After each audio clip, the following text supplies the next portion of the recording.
Are you serious? Are you serious? Folks, you're getting ready to hear the words from U.S. Admiral retired James Ace Lyons.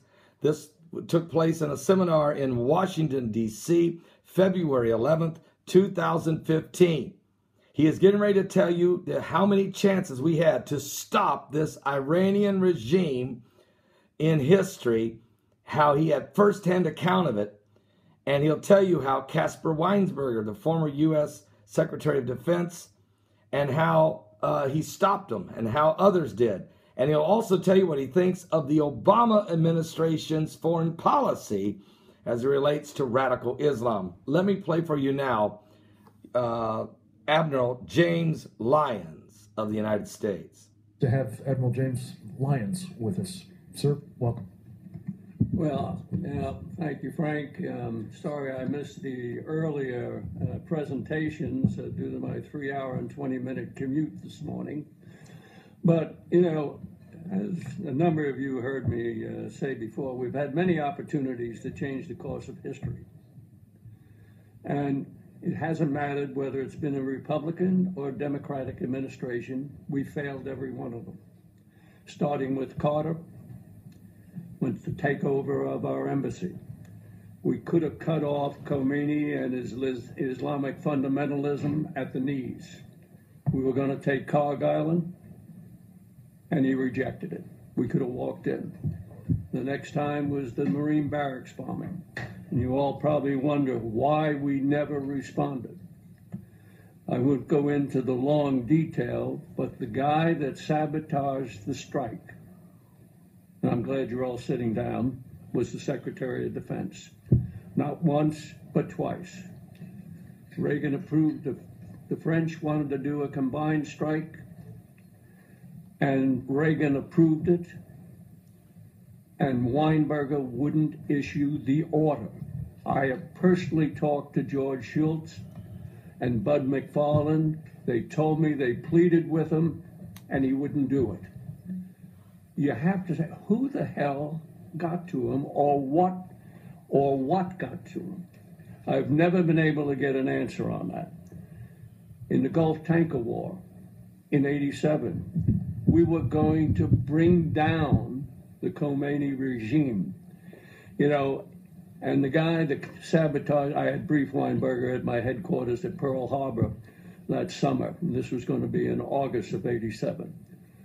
And the one who undercut us the most was our own chairman of the Joint Chiefs of Staff, Crow, at the time.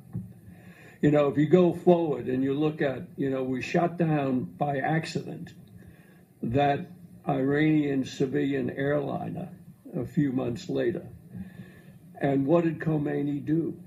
He said, I'm drinking from the chalice of poison. And he said, I have to make a truce with Saddam Hussein because the Americans have shown they're coming in on Iraq's side.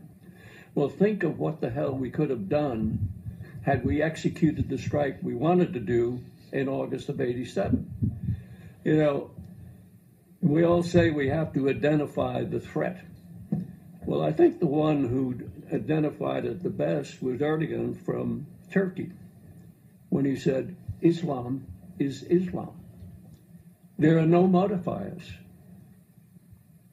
Democracy is the train we ride to our ultimate objective. He couldn't have said it any plainer. And until you recognize that Islam is a political movement masquerading as a religion, you're never going to come to grips with it. And as far as a strategy, let me just conclude one thing, as I just had in my latest op-ed.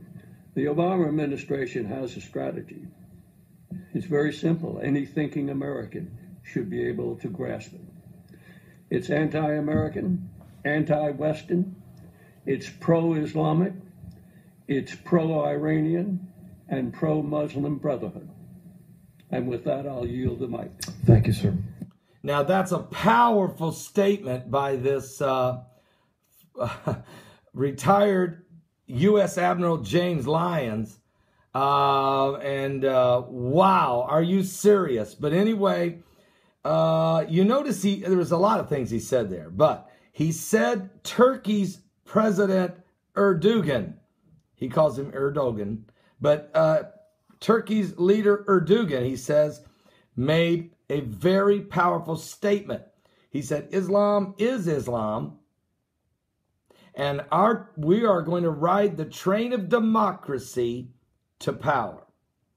Very powerfully orchestrated here by U.S. Admiral James Lyons. And he also tells you what he thinks about the not only former Secretary of Defense Caspar Weinberger, but also of the current Obama foreign policy as we are moving forward in these last days. Folks, wow, are you serious? Things are getting intense.